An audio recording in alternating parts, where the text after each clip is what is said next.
The Dunn, 1997 model for sensory acute awareness, common with ASD students. In particular, the impact of sensory processing abilities. I have taken the threshold continuum and made it all-dimensional for supporting classroom teachers. As you can see along the threshold continuum, there is the passive at the lower continuum baseline.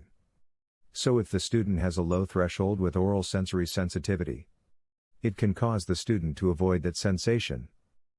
That's when sensation seeking can take place, which might be a quieter location, sight sensory to self-regulate by getting on the computer. Or it could be touch sensory needs for proprioception. In addition, high threshold requires more of as the student doesn't recognize stimuli as much. As a result, they will continue to seek. This can be weighted blankets if it is low registration of physical touch, and in this particular case, the student requires visual sensory registration input. Often, the seeking or avoiding can be mistaken for non-compliance behavior in the classroom. Unfortunately, with intentions to address behavior can lead to poking the bear, so to speak. In turn, escalate the student to a heightened need for further self-soothing registration. So how do you lift a tool like that out off the pages and into reality? Simple, make it all-dimensional. We have created a wheel of sensory. It's easy to use on site, it could easily become an app these days.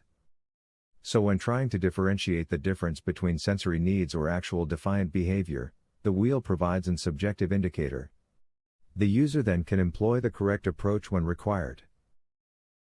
This is not just a tool to use when meeting with parents but also for other teaching staff members.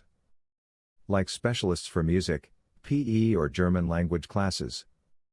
It's a reference point for them to use during their lessons, allowing time for the student to self-regulate from their transition.